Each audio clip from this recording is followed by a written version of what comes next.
주시는 말씀 같이 보겠습니다. 로마서 15장 1절부터 13절의 말씀.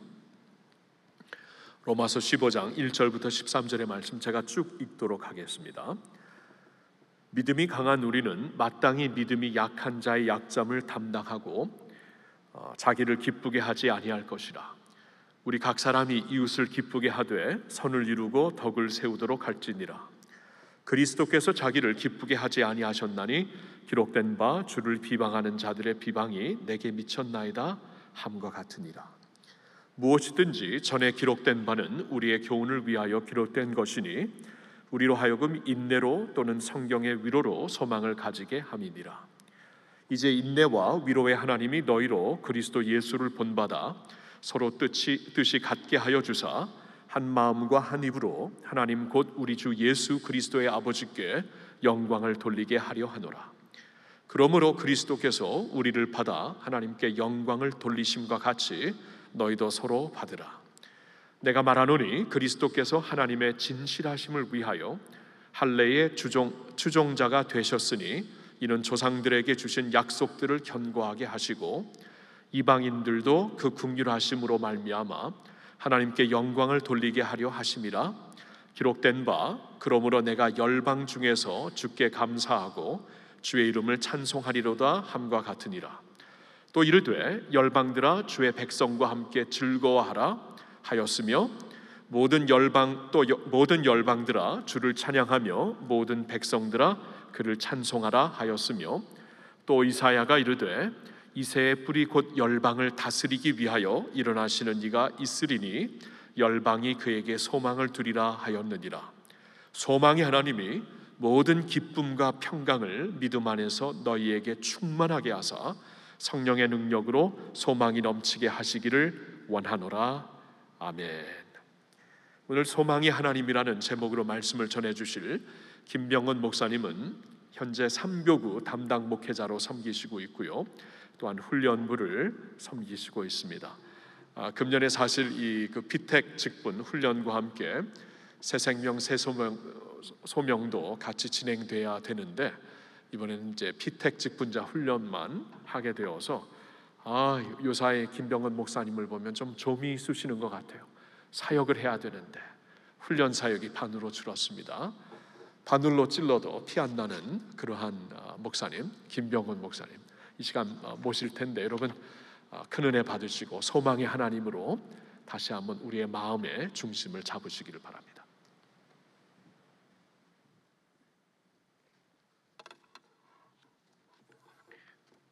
한 젊은이가 사람의 아픈 마음을 좀 이해하고 또 그들을 좀 돕기 위해서 의대에 진학을 했습니다.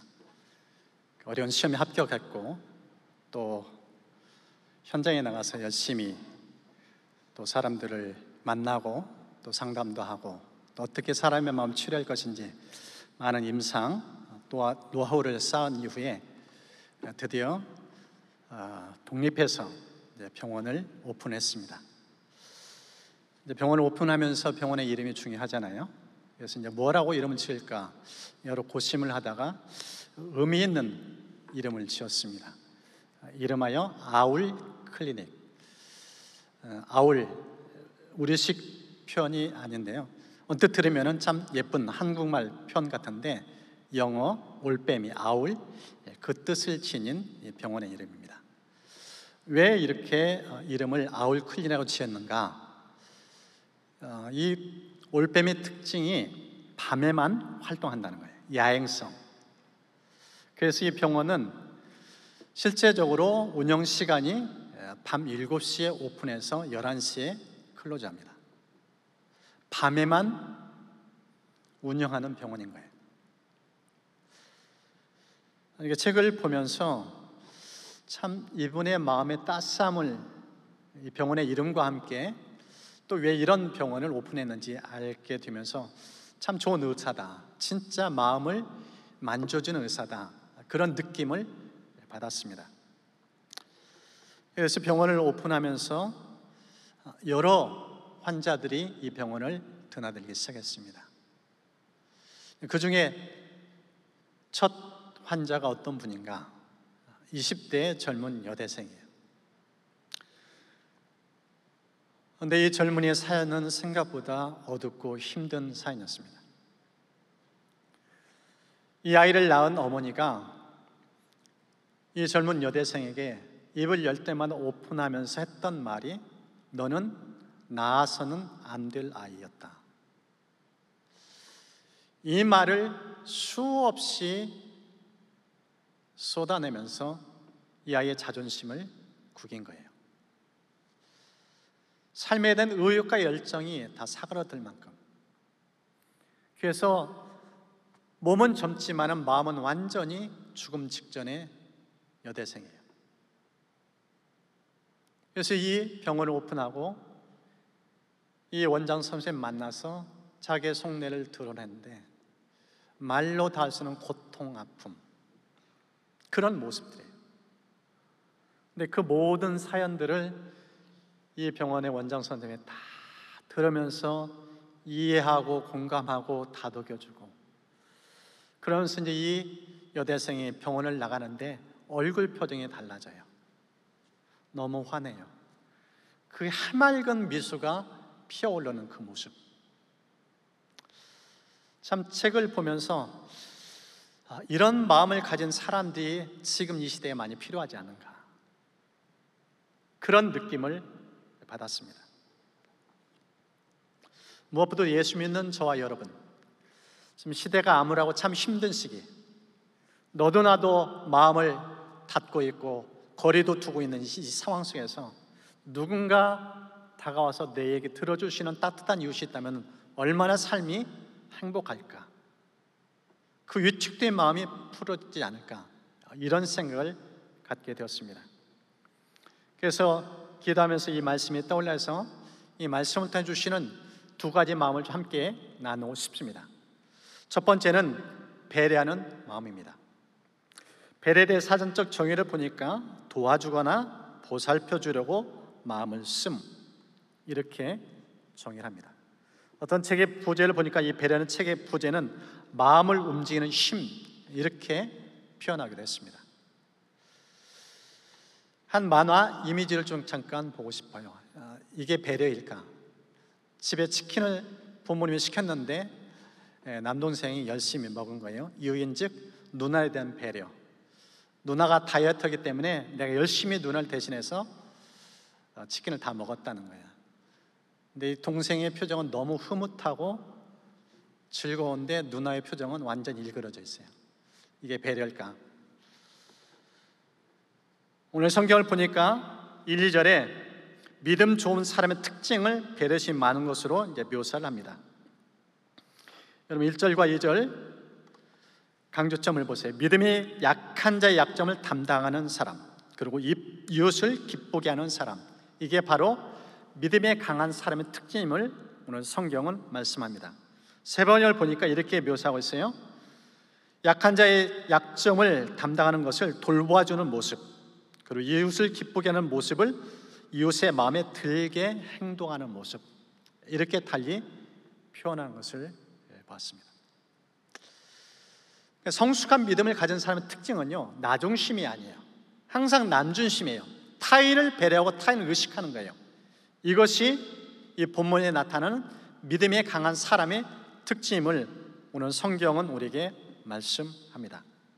말 한마디, 행동 하나하나가 얼마나 이웃을 생각하면서 조심스럽게 하는지 그것을 볼 수 있습니다. 한 책을 보면서 이 배려에 대해서 좀 다시금 좀 생각하게 됐는데, 이 책을 쓴 분은 여성인데 이 사람 보니까 자기 자신에 대해서 아주 프라이드가 강했던 사람이에요.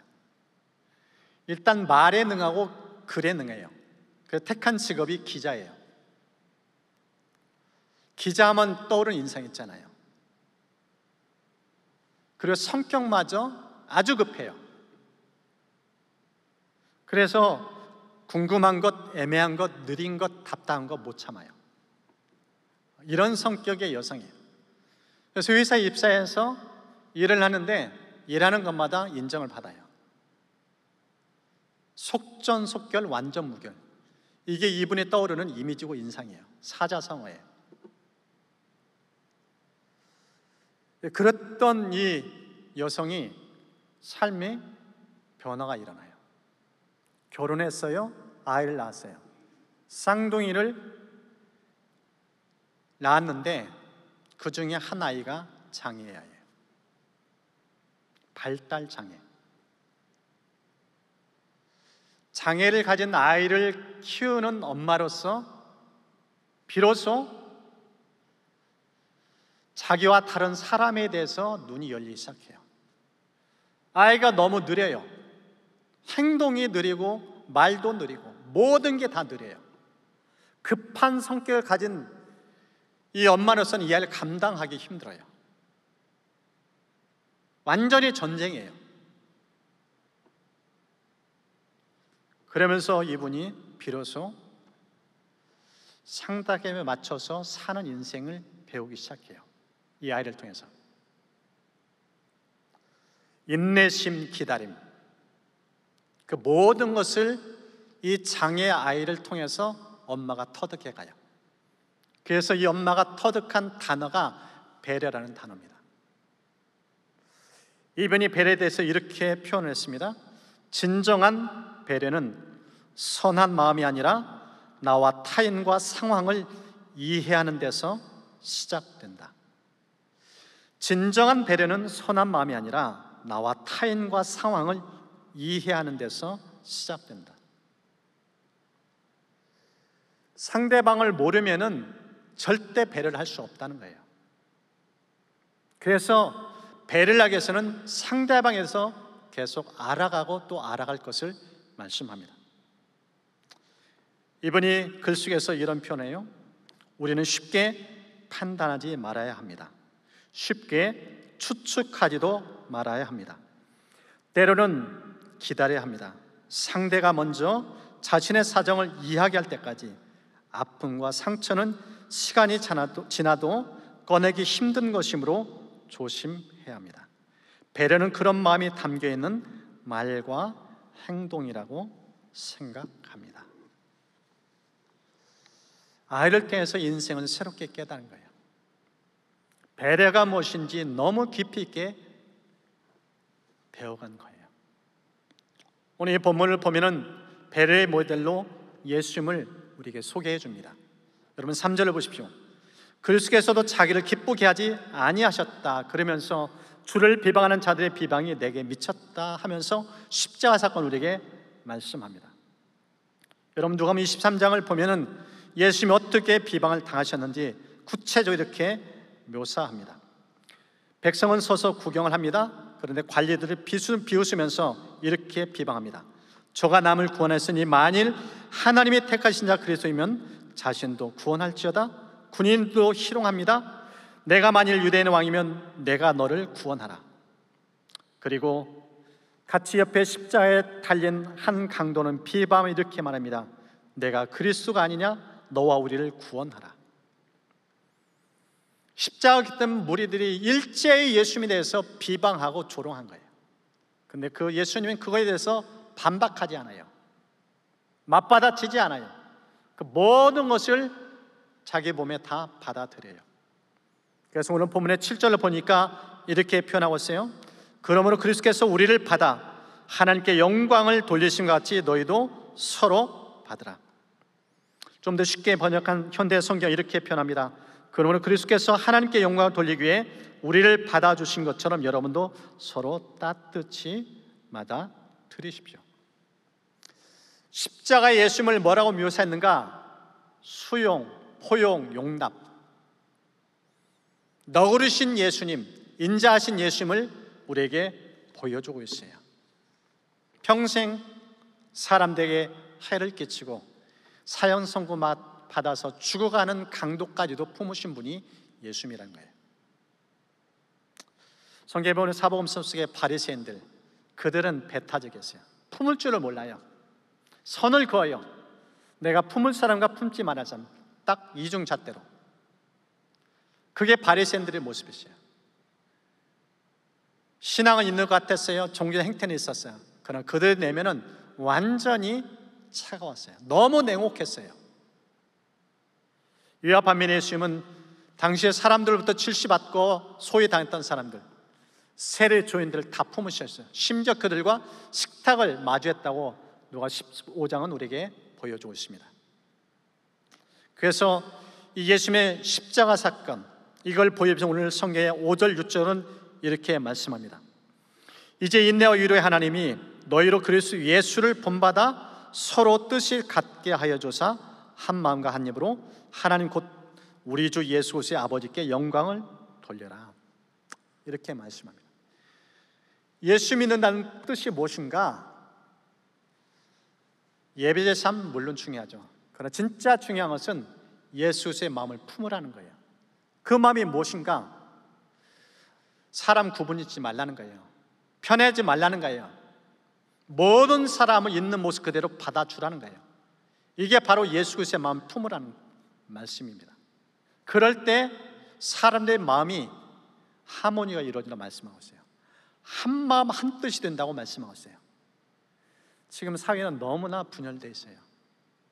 예수 믿는 사람들도 예배에 대해서 가지고 있는 시각이 너무나 다 달라요. 메시지만 보면 혼란이 생겨요. 뭐가 진리인지 몰라요. 그런데 오늘 성경에서 보여준 예수님의 모습은요, 이것저것 따지는 게 아니에요. 다 옳다는 거예요. 다 인정하라는 거예요. 모두를 품으라는 거예요. 이것이 오늘 성경에 보여주는 예수 그리스도의 배려의 마음이라고 말씀합니다. 우리 신앙의 선배인 마르틴 루터, 그는 종교 개혁을 단행했던 사람이에요. 진리를 위해서 목숨을 걸었던 사람이에요. 그가 쓴 글에 영성 상담 편지 가운데 이런 글이 있습니다. 하나님이 허락하셔서 원수가 독과 치명적인 똥을 보냈으니 나는 하나님께 자비를 베푸셔서 우리를 보호해달라고 기도할 것이다. 그 다음에는 소독하여 공기를 정화하고 약을 먹고 나를 보호하고 내 부주의로 나를 통해 다른 사람들이 감염되어 목숨을 잃는 일이 없도록 꼭 가야 할 곳이 아닌 장소와 사람들은 피할 것이다. 하나님이 나를 데려가시기만 원한다면 얼마든지 나를 찾을 수 있을 것이다. 적어도 나는 하나님이 명령하신 일을 완수했으니 나의 죽음이나 다른 사람들 죽음에 책임이 없다. 하지만 이웃에게 내가 필요하다면 어떤 사람이나 장소도 피하지 않고 그를 찾아가 도울 것이다. 이 글을 접하면서 성숙한 믿음의 사람의 모습이 무엇인지 보게 되죠. 그는 문제 있어요. 사회 전염병이 발생했어요. 그런데 어떻게 행보를 취했는가? 먼저 하나님의 보호를 입는 기도를 올려드려요. 그리고 철저하게 방역을 힘써요. 그런 다음에 나를 위해서 힘쓰지만은 다른 사람 피해가 가지 않도록 행동을 조심하고 자제해요. 외부 활동을 자제해요.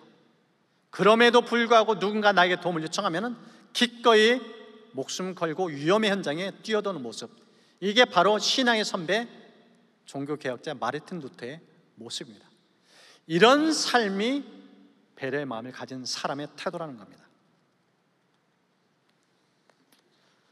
그래서 이런 수준 높은 배려의 마음을 가지고 살기 위해서 우리가 취해야 될 두 번째 마음이 있는데, 예수님을 왕으로 모시는 마음이에요. 예수님이 내 인생의 왕으로 모시는 마음, 그것이 오늘 본문의 12절에 보여주고 있습니다. 이사야서를 인중해서 이렇게 표현하고 있어요. 열방을 다스리기 위하여 일어나시는 이 열방에 그에게 소망을 두리라.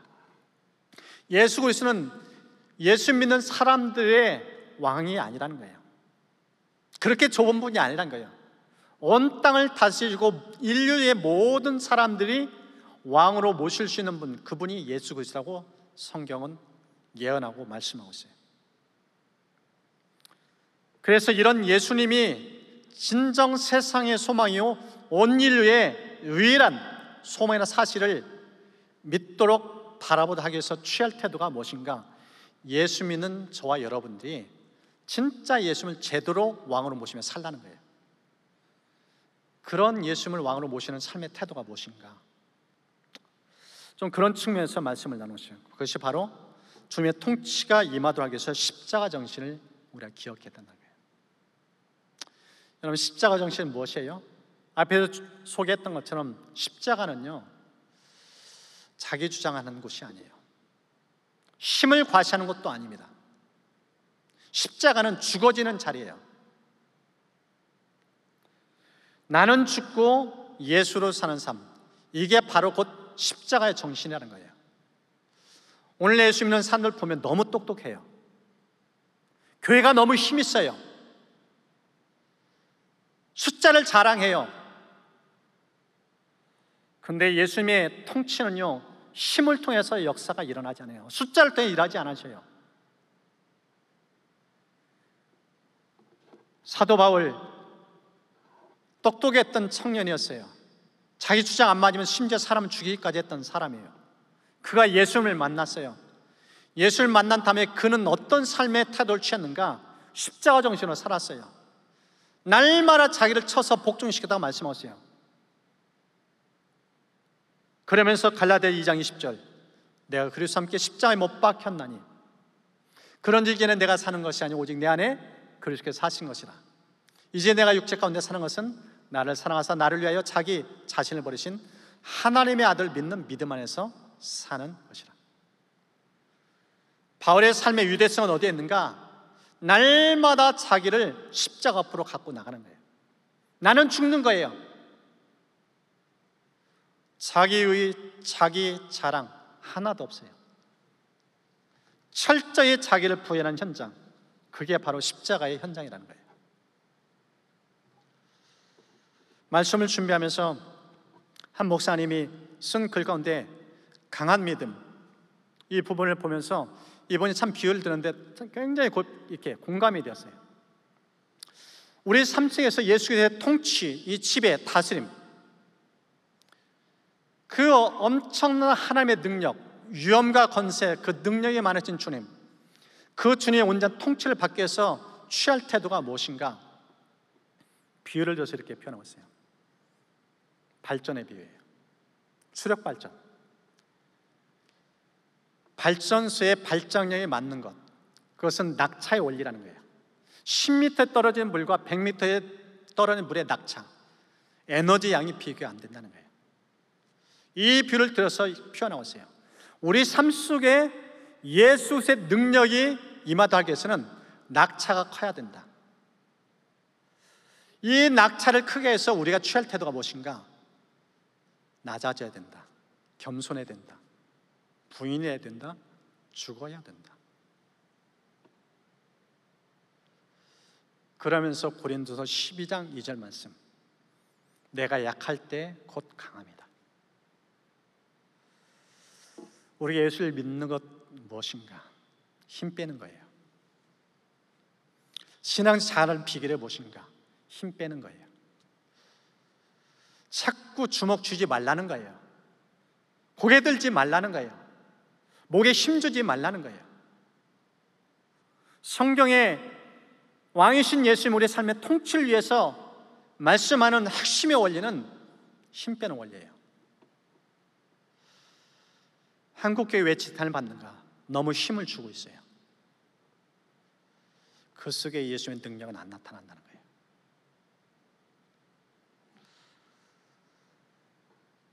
이 팬데믹 시대에 많은 책들이 나왔는데 성경의 관점, 이 신학적 관점에 쓴 글을 보면서 참 이렇게 깊이 인상을 받았어요.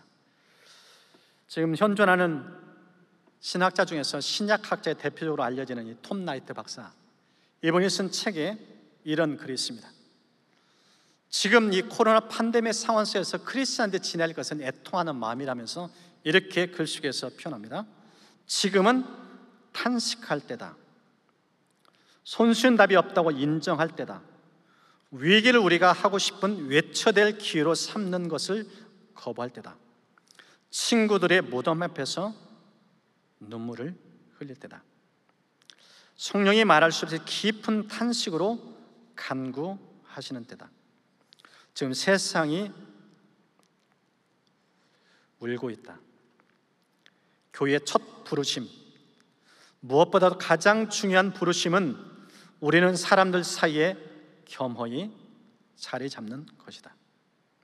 예수님을 죽은 자들 가운데서 살리시고 우리의 죽을 몸도 살리실 성령님, 하지만 지금 말을 할 수 없이 깊은 탄식으로 우리를 대신하여 간구하여 주시는 성령님처럼 강해야 한다. 탄식하라는 요청과 함께 사는 삶, 성령의 신음에 동참하는 삶은 힘들고 괴로울 수 있다.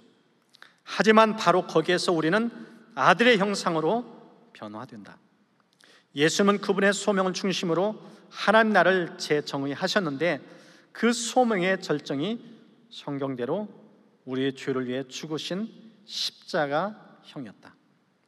이 예수님은 친구의 무덤 앞에서 우셨고 겟세마네에서 고뇌하셨으며 십자가에서 버림받아 울부짖으셨다. 하나님 나라는 이렇게 세워졌다. 이게 십자가의 정신이라는 거예요. 이게 성경을 통해서 오늘날 하나님이 우리에게 주시는 메시지라는 거예요.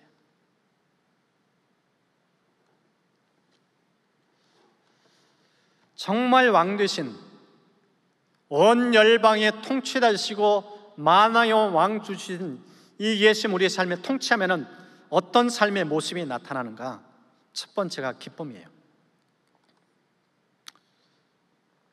10절과 11절에 이렇게 말씀합니다. 또 이르되 열방들아 주의 백성과 함께 즐거워하라. 모든 열방과 주를 찬양하며 모든 백성들아 그를 찬송하라. 여러분, 왕이신 예수님 우리 삶을 통치하면은요 생각 태도가 바뀌어져요. 우리의 정서가 달라져요. 주님의 통치하면 나타나는 결과가 얼굴 표정이 달라져요. 사람의 정서가 어둠에서 빛으로 달라져요. 그것이 바로 기쁨으로 찬송으로 표출된 것을 오늘 성경 우리에게 말씀합니다.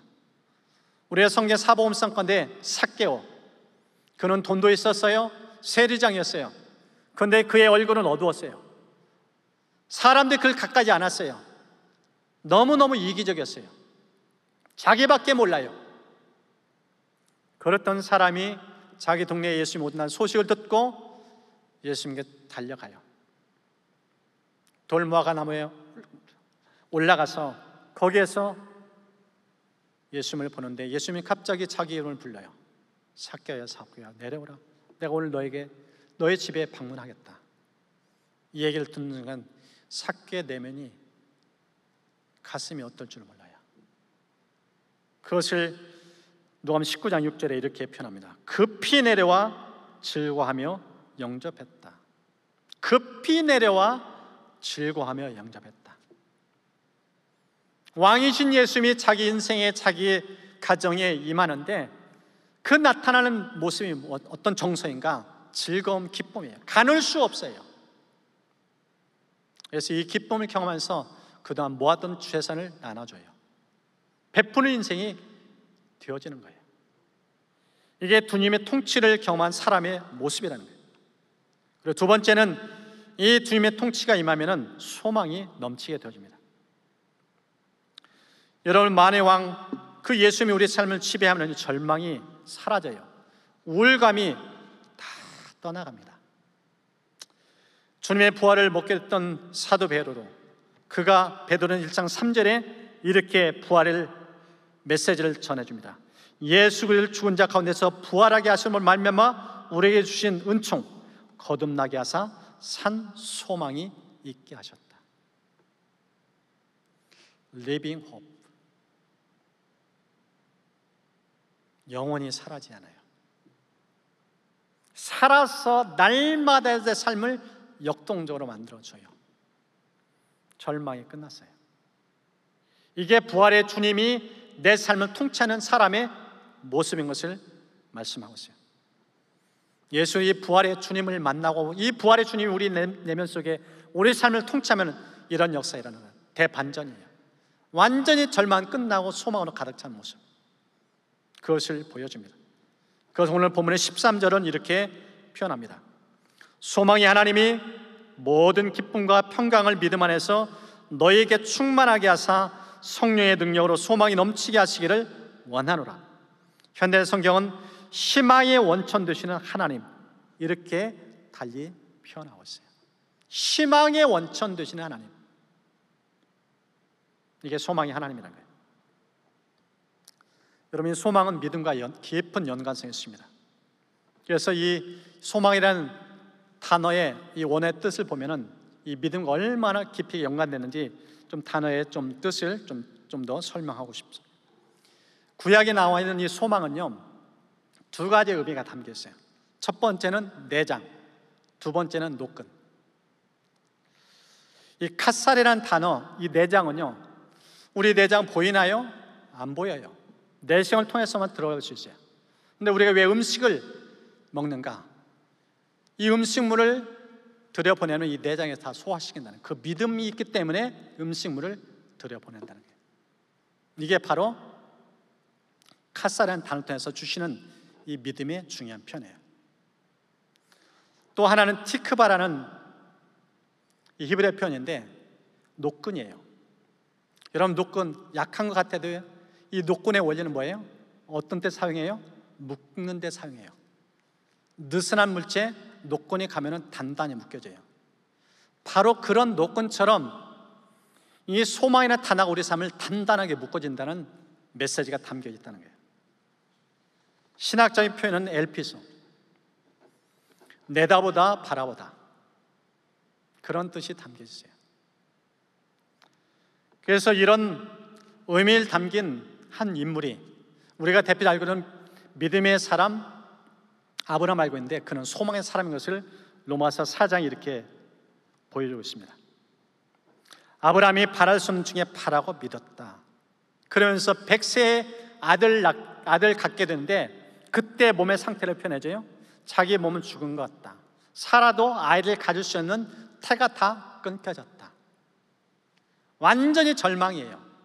근데 그 절망 상황 속에서 그는 어떻게 표현합니까? 21절 보니까 확신이라는 단어가 나와요. 현실은 절망이에요. 아이를 가질 수 없어요. 그런데 그는 소망 속에서 이 믿음을 붙잡아요. 그래서 이 믿음은 소망의 또 다른 편이기도 하고, 소망은 믿음의 또 다른 편이라는 거예요. 그래서 믿음은 동전의 앞면과 뒷면과 똑같은 거예요. 앞에는 소망, 뒷면은 믿음. 둘이 뗄래 떴은 이 관계를 말씀하고 있어요. 제가 월요일 새벽에 일어나서 이제 말씀을 묵상하는데 열왕기하 마지막 장이었어요. 이 말씀을 묵상하는데 얼마나 큰 위로를 받는지, 얼마나 큰 하나님의 은총이 임하는지 너무너무 제가 감격했어요. 거기에 보면은 유다의 왕 여호야긴이 포로로 끌려간 장면을 소개해줘요. 그런데 끌려간 지 몇 년째인가? 37년이에요. 열왕기하 25장 27절부터 30절에 보니까 그때 어떤 일이 일어났는지 이렇게 표현합니다. 유다의 왕 여호야긴 그가 옥에서 이제 풀려납니다. 그리고 그의 머리를 들게 합니다. 그리고 언어가 달라져요. 그를 대하는 태도가 달라져요. 그리고 지위를 높여줘요. 죄수의 의복을 벗깁니다. 그리고 왕과 겸상을 해요. 그리고 그의 모든 쓸 것을 날마다 평생 동안 공급해줘요. 생활비 걱정이 없어요. 이 말씀을 묵상하는데 하나님의 일하심이 무엇인지 느껴져요. 여러분, 지금 코로나와 비교가 안 됩니다. 지금 우리 코로나 얼마나 경험했어요? 1년 아직 지나지 않았어요. 몇 개월 지났는데 사람들 헉헉대요. 절망이라는 거예요. 소망이 없다는 거예요. 그런데 지금 포로로 끌려간 지 37년이에요. 1년, 2년, 10년이 아니라 37년이에요. 근데 그때 하나님께서 일을 하시는데 어떻게 일하시는가? 상전 인물로 이 왕을 옥에서 끌어내요. 그리고 죄수복을 벗겨요. 왕과 겸상하게 하고 모든 피를 공급해줘요. 회복의 은혜를 베푸신 하나님. 실제 성경 역사를 보면은 바벨론 포로는 70년이 지나서야 비로소 해방되어져요. 아직도 이 포로에서 풀려날 때는 절반이나 남은 시점이에요. 그 중간 시점에서 하나님께서 보여주는 모습이 은총을 흘려보내요. 회복의 역사를 일으키는 모습을 보여줘요. 이 본문을 보면서 하나님이 일하심을 느꼈어요. 여러분, 하나님은 코로나 상황 지금도 일하십니다. 우리가 감당치 못할 즈음에 피할 길을 주신다고 말씀하고 있어요. 능히 감당할 수 있어도 하나님은 지금도 은혜의 물결을 흘려보낼 수 있는 이 하나님의 모습을 성경은 우리에게 보여줍니다. 하나님은 우리에게 고난만 주고 너희들 고생해봐라, 죽도록 고생해봐라, 그렇게 모질게 다루시는 분이 아니라는 거예요. 너무 힘든 인생 여정, 언제 풀지 못하는 이 상황 속에서 하나님은 은혜의 물결, 그 힘을 공급받아 살아갈 수 있도록 끊임없이 우리에게 은총을 부어주는 모습을 묘사하고 있어요. 이게 소망의 하나입니다. 그리고 실제 이 시편 126편에서는 하나님께서 70년 이제 폴에서 해방될 때 이렇게 시편 기자가 묘사합니다. 여호와께서 시온의 폴을 돌려보내실 때 우리는 꿈꾸는 것 같았도다. 그때 우리 입에는 웃음이 가득하고 우리 혀에는 찬양이 찼었도다. 그러면서 여호와께서 그들 위해서 우리 위해서 큰 일을 행하셨다. 그 결과 기쁘도다. 이렇게 말씀합니다. 저는 이것을 믿음으로 날마다 바라보기 결정했어요. 매스컴 보면은 또 끊임없이 보내주는,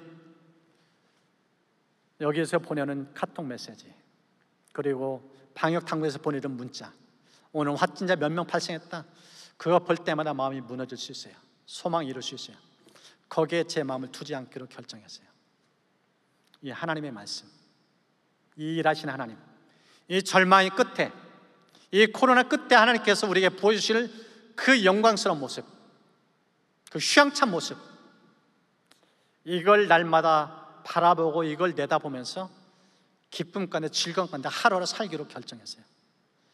여러분 삶 속에 그런 은혜를 축복합니다. 세상의 소리는 우리를 자꾸 무너지게 만들어요. 날마다 깔아앉게 만들어져요. 제가 한 통계를 인용하는 어떤 분의 예언을 들었는데 지금 불면증으로 시달리는 사람이 5명 중에 1명이래요. 잠을 제대로 못 잔대요. 우울증 사람이 코로나 이전보다 거의 3배 가깝게 늘어났다는 거예요. 사람들의 내면이 이렇게 어두워져 있다는 거예요. 그런 상황 속에서 예수 믿는 저와 여러분의 삶 속에 어떻게 하면 예수 믿는 사람다운 모습을 보일 수 있을까? 오늘 2가지의 말씀을 나눴어요. 배려심이에요. 내 생각, 내 중심이 아니라 남을 더 이해하고 남을 더 배려하는 이 마음, 그리고 이 마음을 품기 위해서 예수님을 왕으로 모시는 마음, 내 주장하지 않고 내 힘 과시하지 않고 철저히 낮아지고 겸허지고 죽어지는 그 상황, 정말 주님이 주되심을 내 삶 속에 인정하면서 사람들에게 잔잔한 은혜를 흘려보내는 이 모습, 그럴 때 세상이 어두워도 힘들어도 사람은 우리를 통해서 힘을, 위로를 얻을 줄 믿습니다. 그런 은혜가 저 여러분을 통해서 흘러갈 수 있기를 주의 이름으로 축복합니다.